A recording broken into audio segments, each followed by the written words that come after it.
श्री दुर्गा माता दौड करण्याची पद्धत अत्यंत सोपी आहे. खरं म्हणजे स्त्री शिव प्रतिष्ठान हिंदुस्थान या संस्थेच्या उपक्रमांची आखणी करताना श्री भिडे गुरुजींनी ते अत्यंत साधे, सोपे, सरळ, बिनखर्चाचे कसे असतील याचा विचार केलेला आहे. आपली दुर्गा माता दौड तसाच उपक्रम आहे. आपल्याला कुठलंही साहित्य लागत नाही, आपल्याला कुठलीही व्यवस्था, यंत्रणा काही लागत नाही. फक्त अधिकाधिक हिंदू समाज संख्येने पाहिजे आणि एक भगवा झेंडा पाहिजे. तो तर आपल्याकडे असतोच.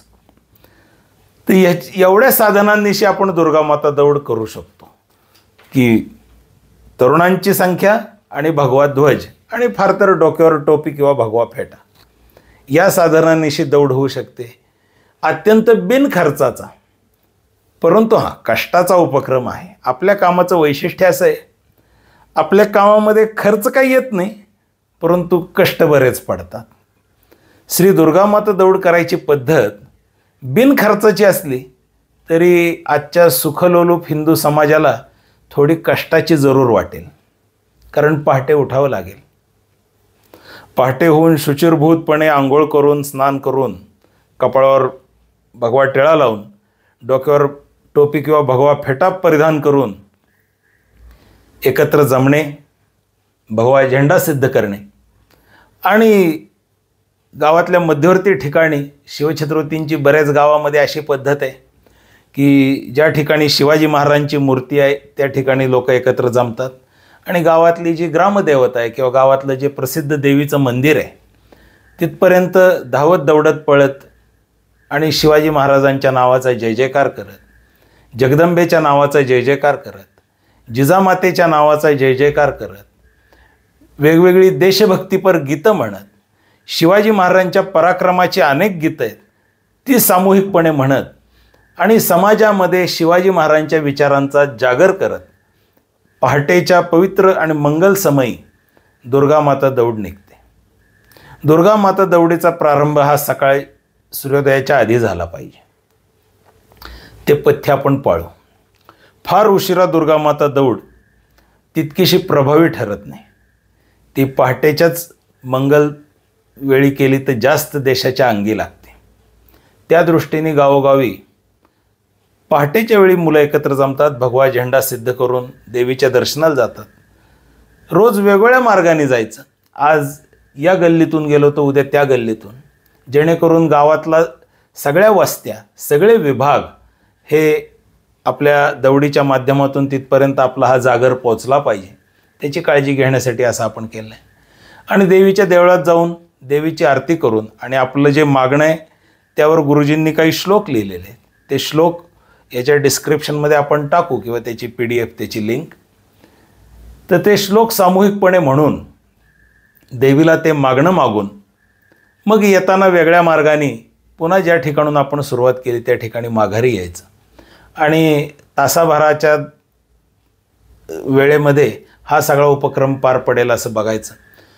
आपल्याला याची पूर्ण जाणीव आहे की श्री शिव प्रतिष्ठानमध्ये सहभागी होणारे सर्व धारकरी अत्यंत सर्वसामान्य कुटुंबातून आलेले असतात, किंबहुना अनेक जण अत्यंत गरीब परिस्थितीतून आलेले असतात.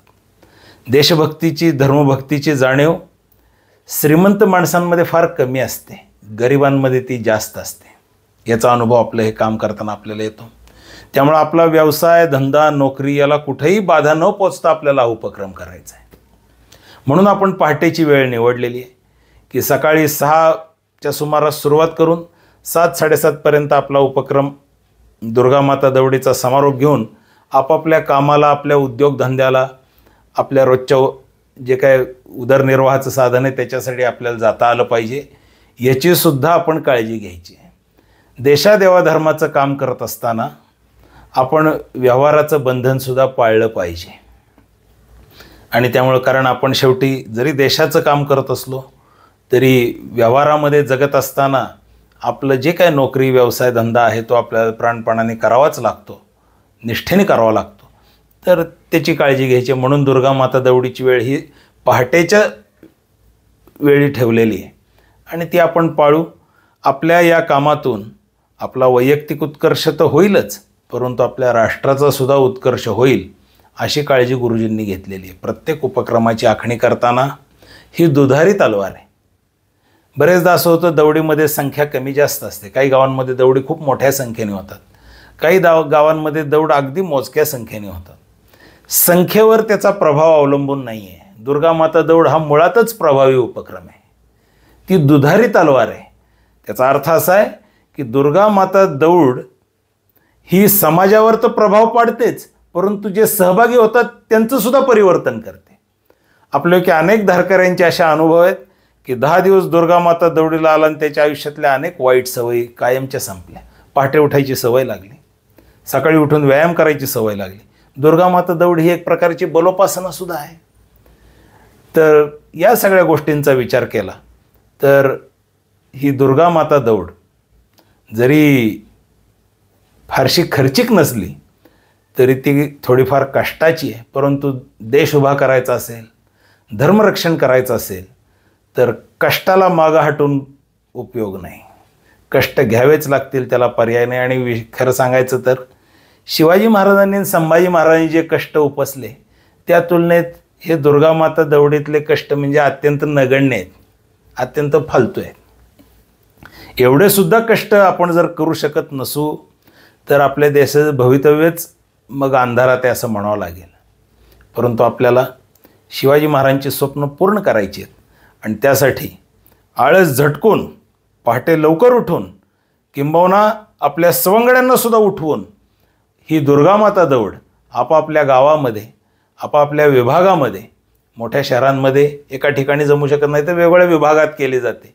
त्या वेगवेगळ्या विभागांमध्ये मोठ्या संख्येने कशी होईल, जिथं अजिबातच होत नाही आहे तिथं सुरुवात तरी कशी होईल याचा आपण प्रयत्न करूया.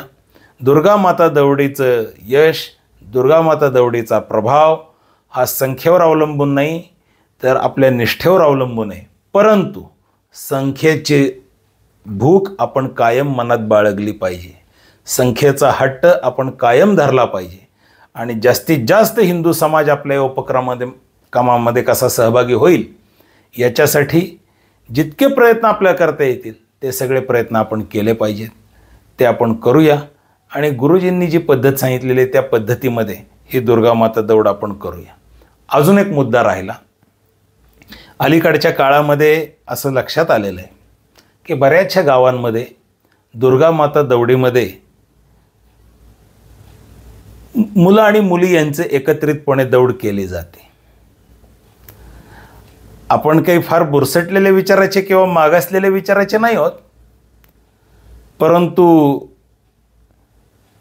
एक गोष्ट सत्य आहे की मुला मुलींची एकत्र दौड होता कामा नये असा गुरुजींचा आग्रह आहे. त्याला कारणही तसंच आहे. आपण काही स्त्रियांवर अन्याय करणारे किंवा त्यांना भेदभाव मांडणाऱ्यातले नाही आहोत. किंबहुना भिडे गुरुजींचं असं मत आहे की स्त्री पुरुष समानता हे खोटेपणा आहे. स्त्री पुरुष समान कधी असू शकत नाही. स्त्रीचं स्थान पुरुषापेक्षा काकणभर सरस आहे. कारण लेकराला जन्म देण्याचं सामर्थ्य भगवंताने अजूनही पुरुषाला दिलेलं नाही आहे, ते केवळ आईला दिलेलं आहे. आईचं स्थान वडिलांपेक्षा काकणभर सरस आहे. तसं माता भगिनींचं स्थान पुरुषांपेक्षा काकणभर सरसच आहे. ती समानता मानणं म्हणजे एका अर्थाने माता भगिनींवर अन्याय करणं असं भिडे गुरुजी नेहमी सांगत असतात. त्यामुळं माता भगिनींना आपल्याला आपल्या कामापासून वंचित ठेवायचा असा हेतू नाही. माता भगिनींनी दौड करावी परंतु त्यांची स्वतंत्र दौड असावी असा आग्रह गुरुजींनी धरलेला आहे. पुरुषांची तरुणांची दौड वेगळी, तरुणींची दौड वेगळी, अशा दोन वेगळ्या दौडी निघाल्या तरी चालतील. परंतु ही अशा पद्धतीची एकत्रित दौड ही एकूणच हिंदू धर्माच्या, शिवछत्रपतींच्या विचारांच्या तितकीशी मिळती जुळती नाही आहे. त्याचा आपण विचार करण्याची गरज आहे. आणि येणारा सगळाच समाज हा सगळ्या प्रकारचा समाज आपल्याकडे येत असतो. त्यामुळं मग त्या दांडिया, गरबा आणि आपल्यामध्ये काय फरक राहिला जर अशा पद्धतीचं आपण स्वरूप दौडीला दिलं तर.